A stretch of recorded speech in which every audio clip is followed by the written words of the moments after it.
Alors bonjour, bienvenue à cette première étape du kiosque qui est de prendre connaissance de la grille d'évaluation.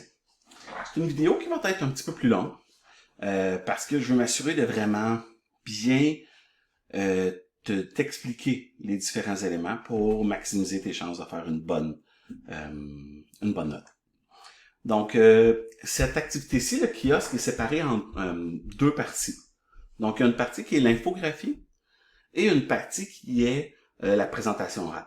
Donc, je vais commencer par te présenter la première partie qui est l'infographie pour ensuite te parler de la présentation orale. Si jamais à ce point-ci, comme monsieur, je sais même pas qu'est-ce que c'est supposé avoir l'air à la fin, je te comprends. Je comprends très bien ton point. C'est pour ça que je t'invite, si c'est nécessaire, d'aller complètement en bas de la page, de consulter pour commencer l'exemple que j'ai fait en lien avec l'activité, donc un exemple de kiosque, pour ensuite revenir voir la grille d'évaluation. Si tu veux, ça peut être aidant.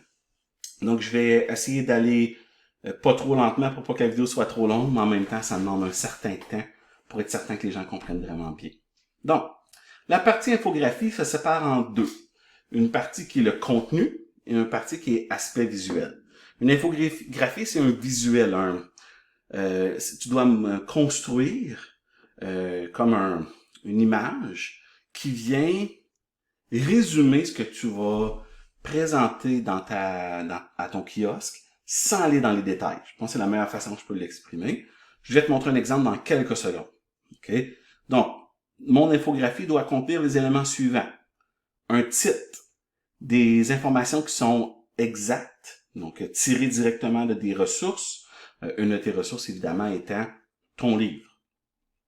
Tu dois présenter des recommandations, des interventions, des comportements, des réflexions, des solutions. Je vais te montrer dans quelques instants sur l'exemple ce que je veux dire.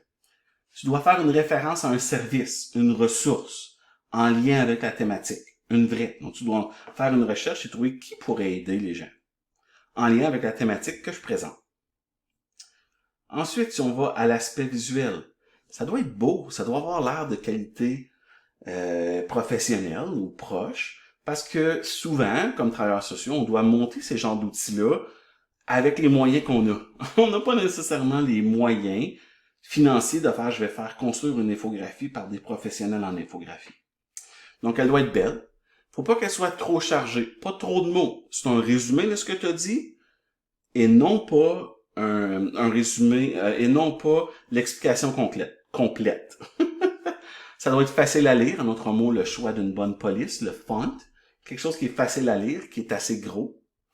Tu dois avoir des illustrations. Une ou des illustrations qui sont significatives, qui viennent bien donner, attirer l'attention des gens et donner une idée de quoi on va parler. L'infographie doit être facile à comprendre.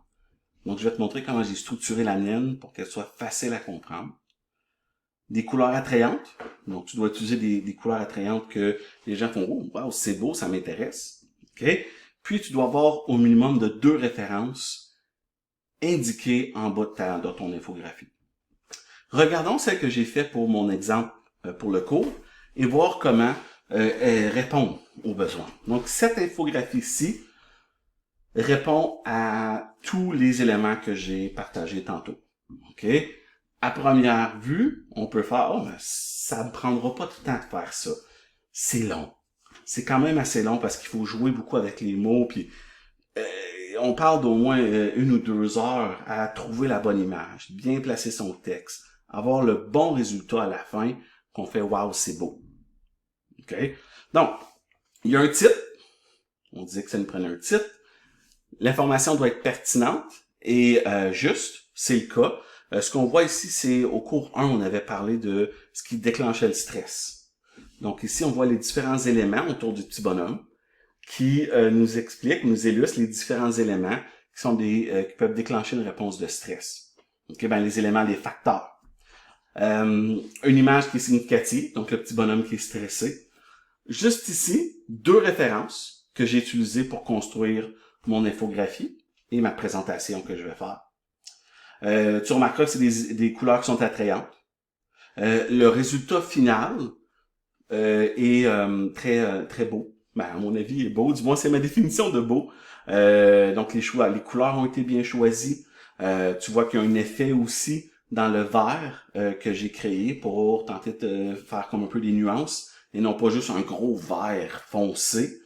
Dans la grille d'évaluation, on parle aussi de des moyens, n'est-ce pas? Donc, des recommandations. Dans la boîte du haut, on voit moyen 5 pour gérer le stress et puis différents moyens. Et puis enfin, dans la boîte du bas, on voit besoin d'aide et une référence dans la communauté pour quelqu'un qui ferait, ben, j'ai trop de stress, qui pourrait m'aider? Quelles ressources est-ce que j'ai dans la communauté? Okay? Si tu me remets quelque chose qui ressemble à ceci, tu irais chercher beaucoup de points. Tu vas voir, je vais revenir plus bas sur l'infographie pour te donner certains trucs sur comment la créer, ou du moins une façon facile de la créer. Tu pourras choisir le moyen que tu veux, mais quand même, je vais te donner des trucs plus bas, à une des étapes plus loin. Donc ça, c'est la partie infographie. Ensuite, tu as une partie présentation orale. Cette partie-ci est vraiment la partie ton Flipgrid. Donc, ce qu'on va voir sur Flipgrid. OK? Ta présentation orale, voici les éléments que je vais évaluer quand je vais le visionner sur Flipgrid. D'une part, est-ce que tu respectes la thématique? La prochaine étape, là, c'est de choisir ta thématique. Ça s'en vient. Donc, est-ce que tu respectes ta thématique? Est-ce que tu utilises un appui visuel? Donc, on doit... Tu vois, moi, je me suis installé, en fait, un petit tableau blanc juste là pour faire ma présentation, mon exemple pour vous. OK? Donc, est-ce que j'ai un appui visuel? C'est pas nécessairement exactement la même chose que mon infographie, malgré que ça risque de se ressembler beaucoup, je suis d'accord avec vous, mais ça me prend un aspect visuel que les gens vont faire « Ah oui, je vois qu'est-ce que tu veux dire, je fais des liens. » Donc, un aspect visuel lors de ma présentation orale. Est-ce que je maîtrise le sujet? Donc, en autre mot, est-ce que je dois chercher mes mots ou bien si je connais bien la matière? Est-ce que tu peux pas te mélanger? Puis, tu peux recommencer ton Flipgrid aussi souvent que tu veux. Donc, recommence-le jusqu'à temps qu'on a la conviction que tu maîtrises bien le sujet.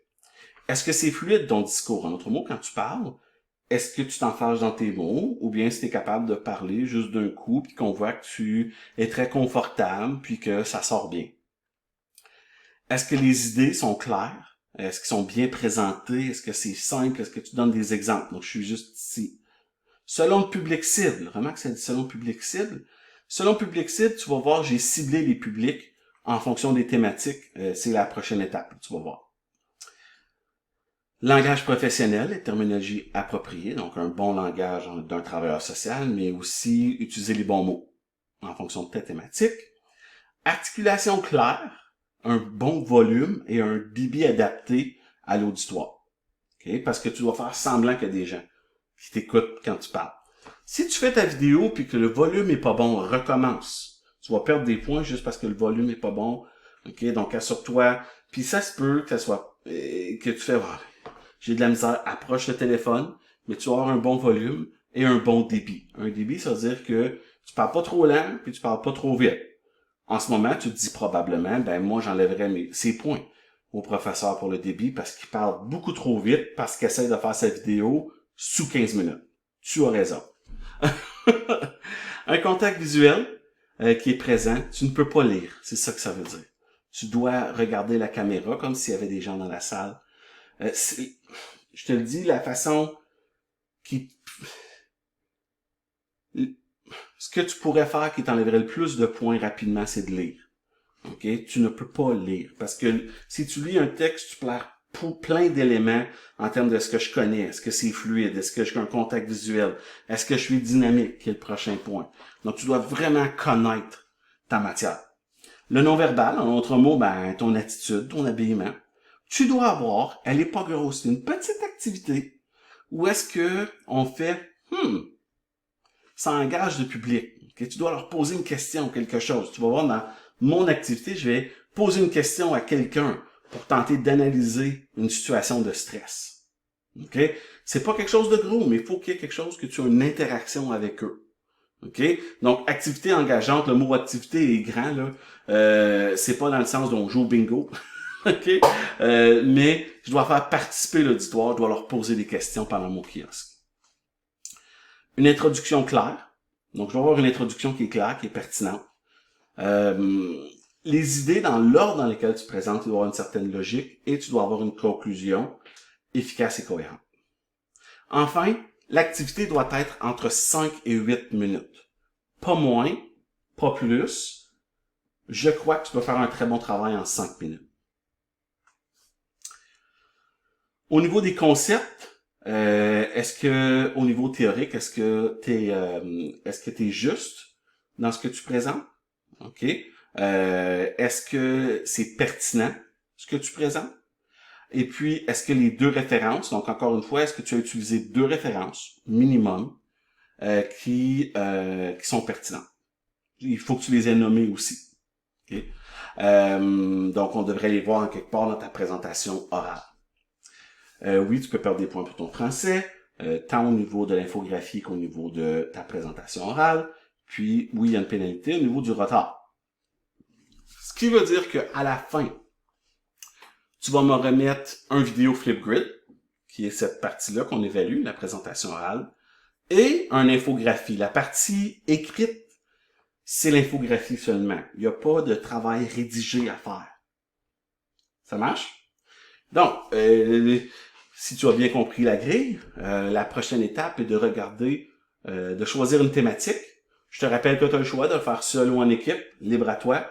Donc, passe à la prochaine étape pour faire le choix de ta thématique.